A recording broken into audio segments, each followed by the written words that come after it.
नमस्कार श्रोताओं, हम देखते हैं आए दिन सड़कों पर वाहनों की संख्या लगातार बढ़ती जा रही है।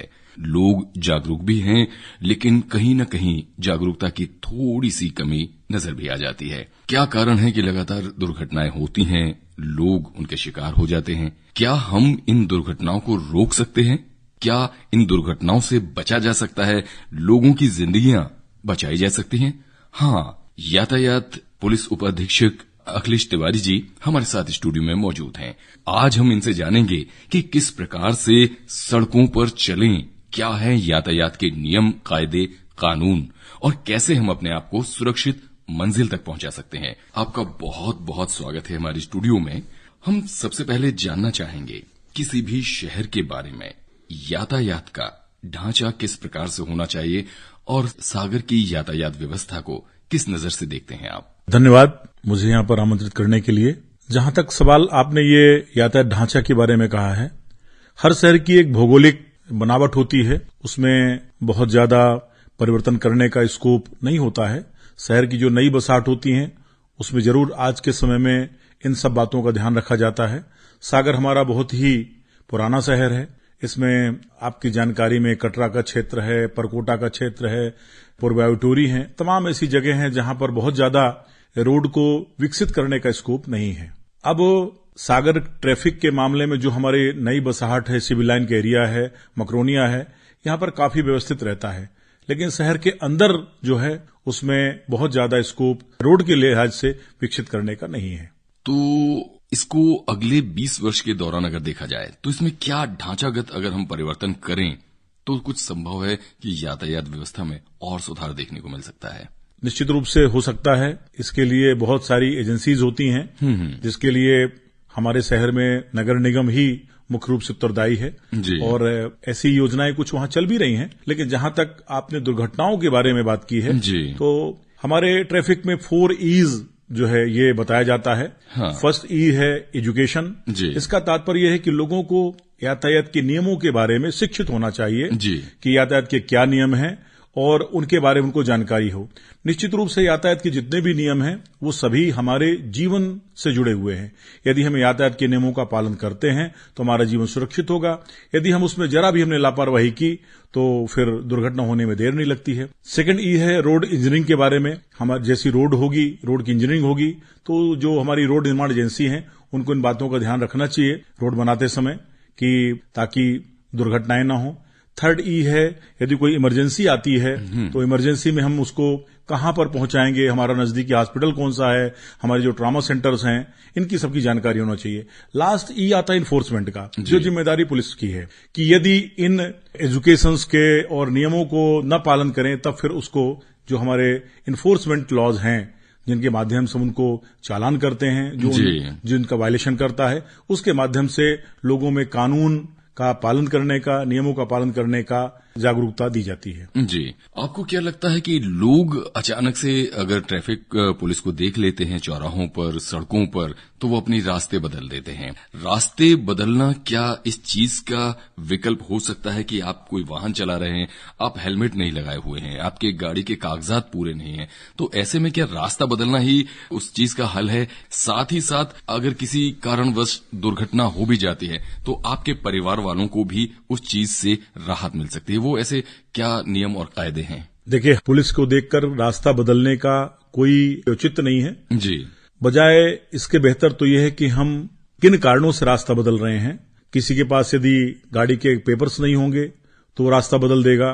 यदि पुलिस की चेकिंग है तो लोग यही उम्मीद करते हैं कि हम पता नहीं किन कारणों बस पुलिस में फंस जाएं। जी। ऐसा नहीं है। पुलिस का भी बहुत एक बड़ा मानवीय चेहरा है। पुलिस जब सामने लोग आते हैं उनको समझाइश देती है कि आपको ये पेपर्स रखने से क्या फायदे हैं और न होने से क्या नुकसान है। मैं आपको ये आपके माध्यम से बताना चाहूंगा कि जैसे एक मोटरसाइकिल है, मोटरसाइकिल में चलाने वाले का ड्राइविंग लाइसेंस होना चाहिए, गाड़ी का रजिस्ट्रेशन होना चाहिए, उसकी नंबर प्लेट स्पष्ट दिखनी चाहिए और इंश्योरेंस होना चाहिए। जी। यदि ये पेपर्स नहीं होते हैं तो हमारी गाड़ी का यदि इंश्योरेंस भी है तो फिर हमें उसका क्लेम नहीं मिल पाता है। अच्छा। जो कि एक परिवार के लिए बहुत ही बड़ा विषय होता है कि हो सकता है कि गाड़ी जो चला रहा था उस घर का एकमात्र जीविकोपार्जन वाला व्यक्ति हो, कमाने वाला व्यक्ति हो, उसके पीछे एक परिवार ऐसा छूट जाता है जो कि समाज में उसको अपना जीवन पालन करना बड़ा कठिन काम होता है। जैसे इस समय पर हमारे मध्य प्रदेश पुलिस डायरेक्टरेट से अभियान चलाया जा रहा है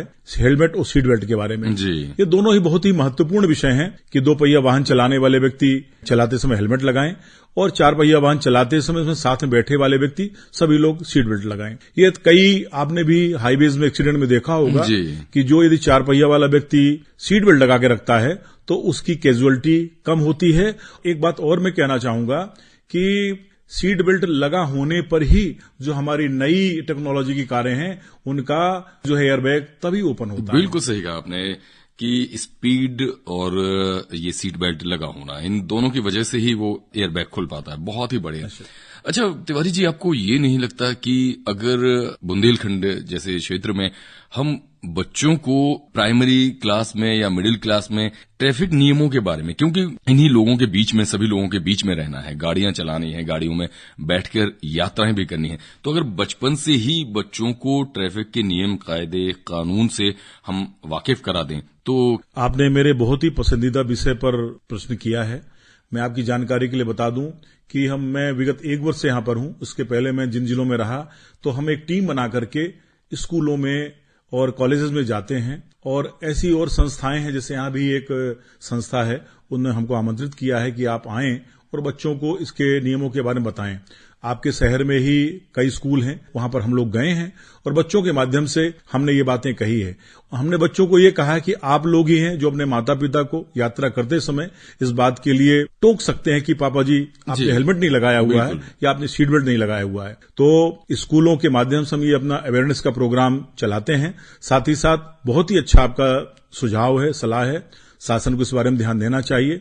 कम से कम जो 6 से लेकर के 8 तक की क्लासेज हैं उनमें बच्चों की पाठ्यक्रम में ये विषय शामिल निश्चित रूप से होना चाहिए। इसके शामिल होने से हम अमूल्य जो जीवन है उसको निश्चित रूप से बचाने में काफी सफल होंगे। बच्चे खेलते खेलते अगर नियमों कायदों के बारे में सीख लेते हैं, मान लीजिए किसी नाटक, किसी कहानी, किसी कविता के माध्यम से कि कोई हंसता खेलता परिवार था, वो घर से निकला लेकिन उन्होंने हेलमेट नहीं लगाया हुआ था एक स्कूटर पे, ये सारी बातें अगर उनके जहन में अमिट हो जाती हैं तो हमें लगता है कि बचपन जो होता है वो चीजों को भुलाता नहीं है, वो चीजें आज भी आगे आने वाले दौर में भी याद रह सकती हैं। ये एक बहुत ही अच्छी बात हो सकती है।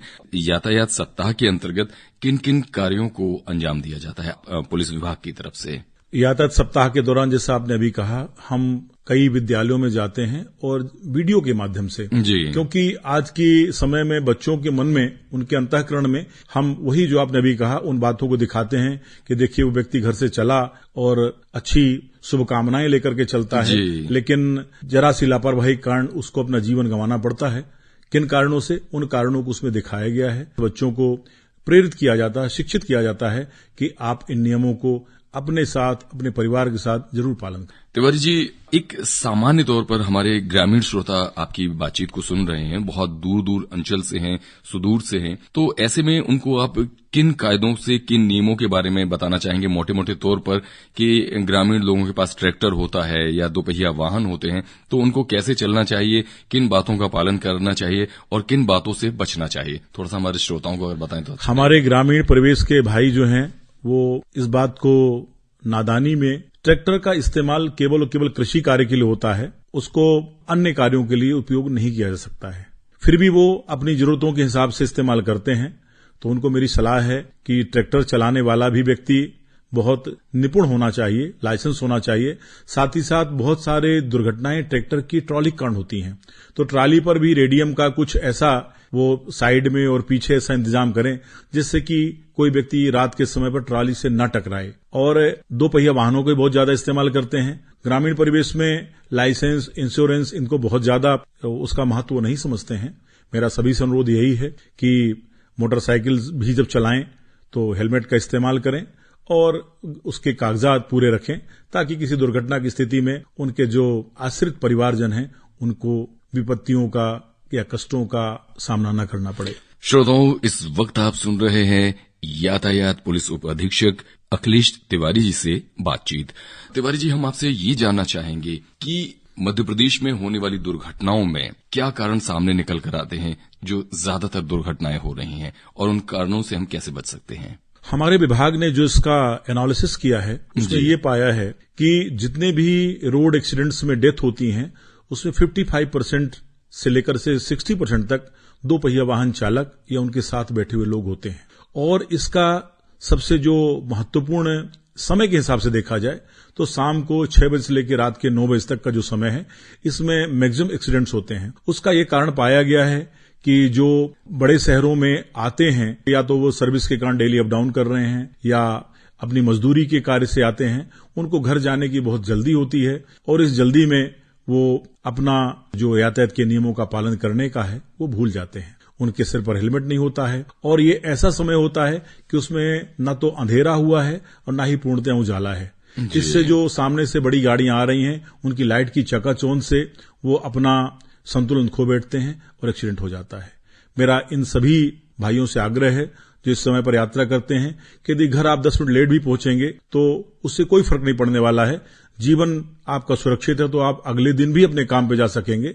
इसलिए आप इन समय को, ये समय जो बताया गया है इसमें आप आराम से, आसानी से, नियंत्रित रफ्तार में चलें और अपने स्वयं को और अपने परिवार को सुरक्षित रखें। अच्छा तिवारी जी, हमारे कुछ श्रोता हैं जो भारी वाहन भी चलाते हैं और लंबी लंबी यात्राएं करते हैं, तो ऐसी यात्राओं पर जब वो निकलते हैं और भारी वाहन लेकर निकलते हैं तो उनको कौन सी सावधानी रखनी चाहिए? भारी वाहन चलाने वालों को भी ये जानकारी हो कि हमारे देश में एक्सीडेंट शिकार कौन सबसे ज्यादा होते हैं, तो रोड पर चलने वाले प्रत्येक वाहन की जिम्मेदारी है कि वो दूसरों को बचा करके चले। खासतौर से पाया गया है कि शाम को 8-9 बजे के आसपास जब ट्रक का ड्राइवर भोजन करता है तो उसके साथ कुछ एल्कोहलिक भी हो जाता है। इनसे बचना चाहिए। मेरा ये सुझाव है कि ट्रक के मालिक ने इतनी बड़ी संपत्ति अपनी ड्राइवर को दी है तो उसकी सुरक्षा करना और उसको गंतव्य पे पहुंचाना ड्राइवर की जिम्मेदारी है। और सड़क पर चलने वाले जो अन्य वाहन हैं उनकी सुरक्षा का भी ध्यान रखे, स्वयं भी सुरक्षित रहे और उस वाहन को भी सुरक्षित रखे। अच्छा तिवारी जी, जब भी कभी हल्के वाहनों से, कार से लंबी यात्रा पर जाते हैं तो एक भ्रम की स्थिति पैदा होने लगती है। चौड़ी चौड़ी सड़कें हैं, 4 लेन, तो उसमें कुछ किलोमीटर चलने के बाद एक भ्रम की स्थिति होती है। तो इसकी क्या वजह है और इसे कैसे दूर किया जा सकता है? शायद हम सभी ने छोटी क्लासेस में एक मृग मरीचिका शब्द का इस्तेमाल पढ़ा होगा जी। तो खासतौर से गर्मी के दिनों में दोपहर के समय में हमको 100 मीटर आगे ऐसा लगता है जैसे रोड पानी भरा हुआ है। तो लगातार कंटिन्यूअस वाहन चलाने से हमारा मन है वो उतना कंसंट्रेट नहीं रह पाता है जी। इसलिए मेरी सभी को सलाह है जो खासतौर से पर्सनल ड्राइव कर रहे हैं छोटे 4 पहिया वाहन जी, तो वो अपने सीट बेल्ट लगा करके बाकी 2 घंटे से ज्यादा ड्राइव कंटिन्यूसली नहीं करना चाहिए। 2 घंटे के बाद थोड़े समय के लिए 10 मिनट का ब्रेक लेकर के कहीं भी रुकें, चाय पानी करें, उसके बाद आगे बढ़ें ताकि सुरक्षित रहें। तिवारी जी, हमारे शहर की अगर बात की जाए तो सड़कें बनती हैं यातायात को सुगम रूप से चलाने के लिए, लेकिन अगर सड़कों पर लोग अपने वाहन खड़े कर देते हैं तो इसके लिए क्या प्रावधान है? मैं ये बताना चाहूंगा कि सड़क पर यदि कोई वाहन पार्क करता है तो मोटर व्हीकल एक्ट में उसके लिए नो पार्किंग की धारा 117 बनी हुई है, जिसमें 500 रुपीज का जुर्माना भी होता है। लेकिन फिर भी मैं उस व्यक्ति को अच्छा सभ्य नागरिक समझूंगा जो वाहन खड़ा करते समय दूसरों की सुविधा का ध्यान रखे कि मेरे इस तरह वाहन खड़े करने से अन्य जो हमारे नागरिक हैं शहर के उनको परेशानी नहीं होना चाहिए। यदि कोई व्यक्ति ऐसा करता है तो बहुत अच्छा है। यदि वो रोड को अतिक्रमित करके अपने वाहन खड़ा करता है तो पुलिस के पास क्रेन उपलब्ध है। क्रेन के माध्यम से पहले अनाउंस किया जाता है कि जहां कहीं भी व्यक्ति हो आ जाएं, गाड़ी हटा लें। जब काफी समय हो जाता है नहीं हटाते तो उसको क्रेन के माध्यम से हटाया जाता है जी। तिवारी जी, बहुत ही उम्दा और बहुत ही फायदेमंद बातें आपसे चल रही हैं और चलते चलते हम चाहेंगे कि हमारे श्रोताओं से आप क्या संदेश देना चाहेंगे जो कारगर हो, उन्हें फायदेमंद हो और आगे आने वाले भविष्य के लिए भी सुरक्षित रखे उन्हें? मेरा आकाशवाणी के माध्यम से आमजन से यह अनुरोध है, खासतौर से 2 पहिया वाहन चलाने वालों के लिए, कि हेलमेट है तो कल है। अर्थात यदि हमारे सिर पर हेलमेट लगा है ड्राइविंग के दौरान तो हम कल भी देख सकेंगे। इसलिए मेरा सभी श्रोताओं से अनुरोध है, सागर जिले के जहां जहां तक ये आवाज जा रही है, कि यातायात के नियमों का पालन करें। 2 पहिया वाहन चलाते समय न केवल चलाने वाला बल्कि साथ में बैठने वाले भी हेलमेट का उपयोग करें। और इसी तरह 4 पहिया वाहन चलाने वाले व्यक्ति जो हैं उसमें साथ में जो बैठे हैं वो सीट बेल्ट का इस्तेमाल करें। इन उपायों से निश्चित रूप से सड़क दुर्घटनाओं में कमी लाई जा सकेगी। जो देश के नागरिक हैं उनका अमूल्य जीवन बचाया जा सकेगा। आप थे पुलिस उप अधीक्षक यातायात सागर श्री अखिलेश तिवारी जी। ये बातचीत आपको कैसी लगी हमें जरूर बताइए। अखिलेश जी, आप हमारे स्टूडियो आए, आपने हमारे श्रोताओं को बहुत ही बढ़िया जानकारी दी, इसके लिए आपको बहुत बहुत धन्यवाद। धन्यवाद।